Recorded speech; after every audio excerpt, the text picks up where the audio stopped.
Alright, good evening everyone and welcome to my YouTube channel. For today's video, atong isgutan ang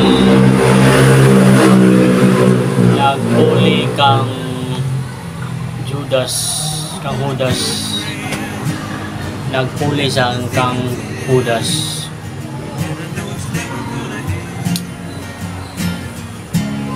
So after namatay si Judas kay naghikog siya. Nahikog siya kay guilty siyang gibuhat. So namatay siya. Mataan din gipuli sa iya. Kinsa man gipuli sa iya. Bird. Kinsa man iya.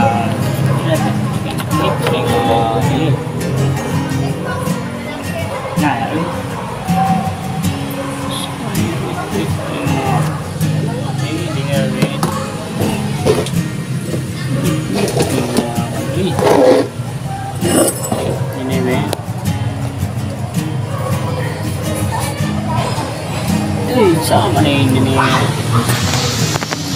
kaya ako ni din men yeah. So ang gipuli sa iya kay si Matias Saint Matthias.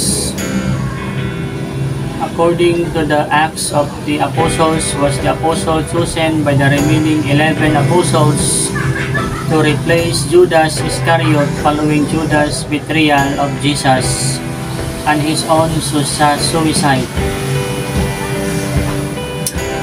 So ang nagpuli kang ang replacement kang Judas is Matthias. He is unique as an apostle, as Jesus himself did not make his appointment personally. So unique ini si Kuan. He is unique as an apostle. So unique siya nga pag-apostol. So ang nagpuli kang Judas si Matthias.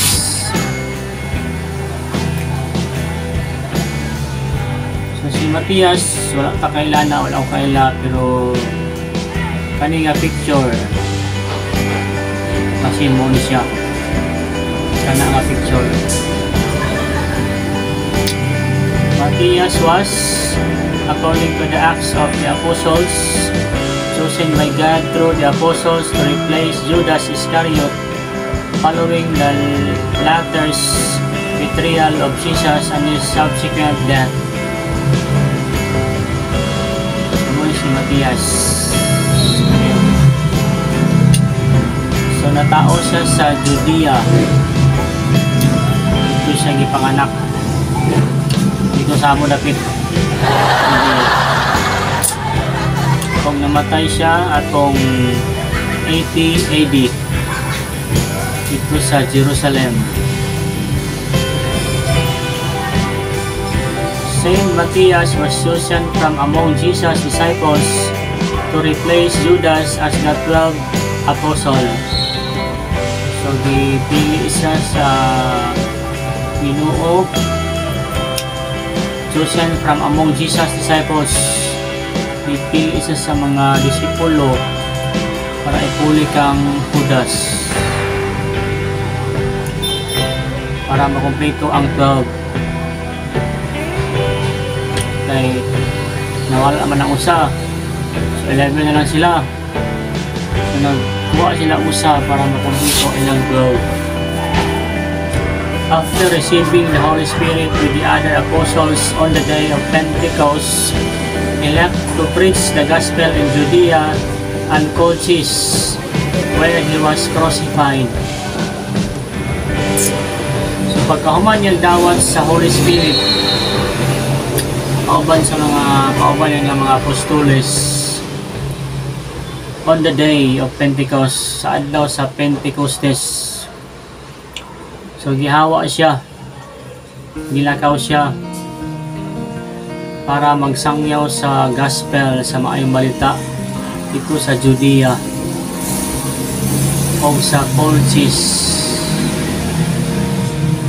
where he was crucified nga dito sa gilansang. So kaya si Matias na gilansang na siya sa cross. Grabe ni pait ini ng mga wanisaw na mga disciples. Kami pangpatay na sila ipang gilansang sa cross. He was crucified. Kanang isa may meaning anang Matias. So sa Greek, the Greek Matias, or in some manuscripts Matthias is a name derived from Mattathias, Hebrew Matithia, signifying gift of Yahweh. So ang meaning din sa ngalan nga Matthias, gift of Yahweh, gasa ni Yahweh, gift. Matthias was one of the 70 disciples of Jesus and had been with him from his baptism by John to the Ascension.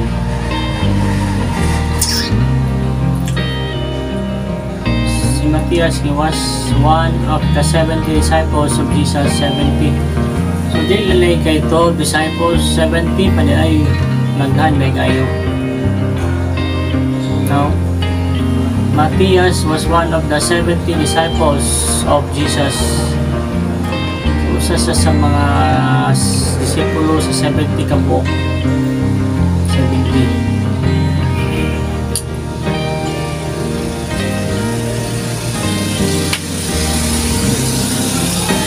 Sa Kuan, sa Acts 1:21 o 22.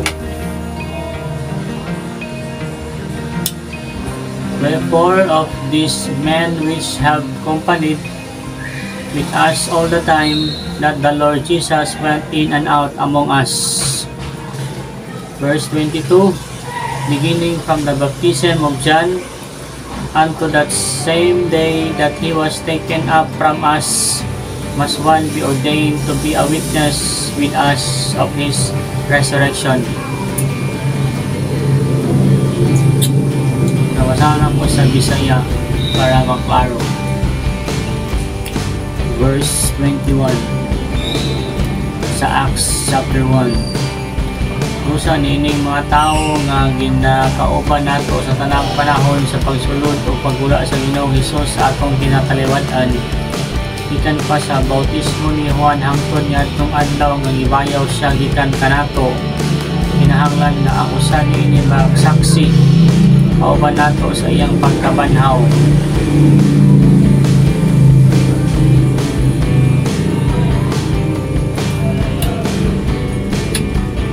3, and they have appointed 2. Joseph called Barsabas, who was surnamed Justus, and Matthias. Kung ipili nila ang duha, si Jose nga giyanan Barsabas na ang pangbansagon Justo o si Matthias. Ami elder sa una sa Carmen Church, among elder ang iyang apelido Matthias, M-A-T-I-A-S. Matthias ilang apelido among sa una among layman master sa Bible si Matthias.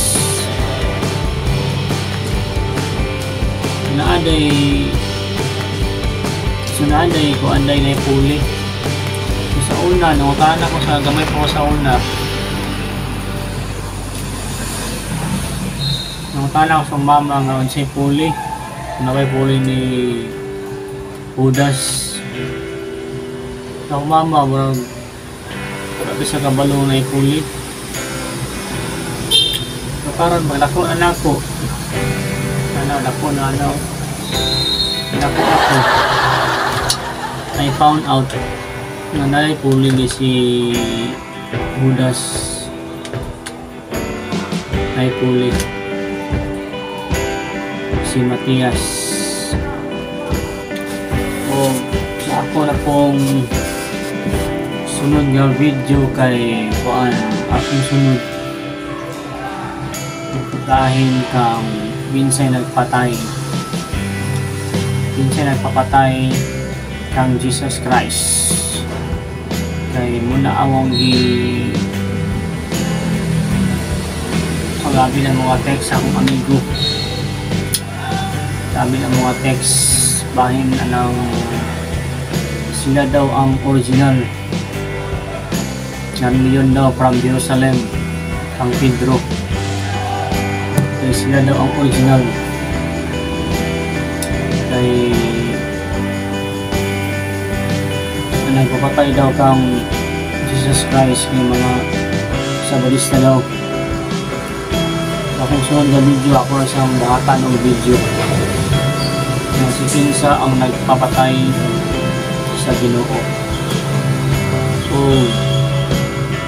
kung wala pa nakasubscribe, please subscribe o bell all o i-like o i-share.